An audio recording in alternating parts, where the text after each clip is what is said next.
உலகெங்கும் வாழும் தமிழ் நெஞ்சங்களுக்கு ரவி நற்றமிழின் அன்பு வணக்கம்.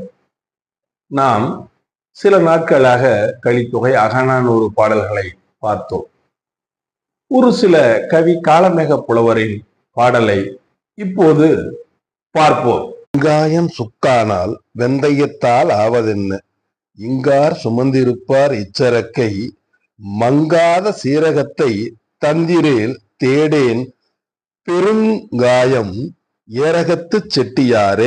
இப்பாடலில் கவி காளமேகம் அவர்கள் மளிகை கடையில் போய் வெங்காயம், சுக்கு, வெந்தயம், சீரகம் வாங்குவது போல பாடல் உள்ளது.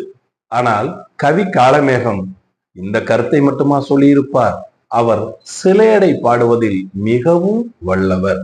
அதாவது வெங்காயம் என்பது வெம்மை கூட்டல் காயம், வெப்பமான உடல். அடுத்தது சுக்கு.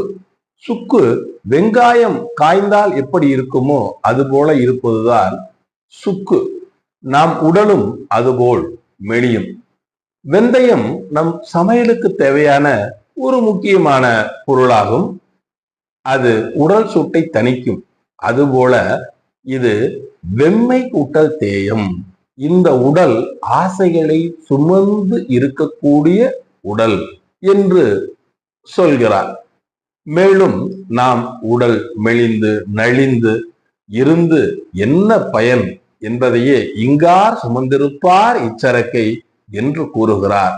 அடுத்ததாக சீரகம் என்று வருகிறது. சீர் அகம் என்பது தரமான ஒரு மளிகை கடையில் உள்ள மருந்துக்கு தேவையான, உடலுக்கு தேவையான ஒரு நல்ல பொருளாகும். சீர் அகம் என்று பிரித்தால் நம் உடல் சீராக இருக்கும் பொழுது, மனமும் சீராக இருக்கும் பொழுதே இறைவன் திருவடியை சென்று அடைய வேண்டும் என்பதே இந்த பாடலின் பொருளாகும். இங்கு ஏரகத்து செட்டியார் என்றால் செட்டியார் கடையை குறிக்கும் என்று நினைக்க வேண்டாம். ஏரகம் என்றால் முருகனை குறிக்கக்கூடிய ஒரு சொல் ஆகும். ஆதலால் இறைவனை அடைய வேண்டும் என்ற பொருளோடுதான் இந்த பாடலை பாடியுள்ளார். இந்த காணொளியை ஒரு கடையில் பொருள் வாங்குவது போல் இருந்தாலும் நம் உடலின் நிலையாமையை சொல்வதை தெரிந்து கொண்டிருப்பீர்கள் என்று நம்புகிறேன்.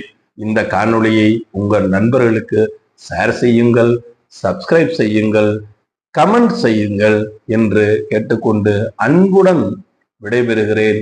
நன்றி, வணக்கம்.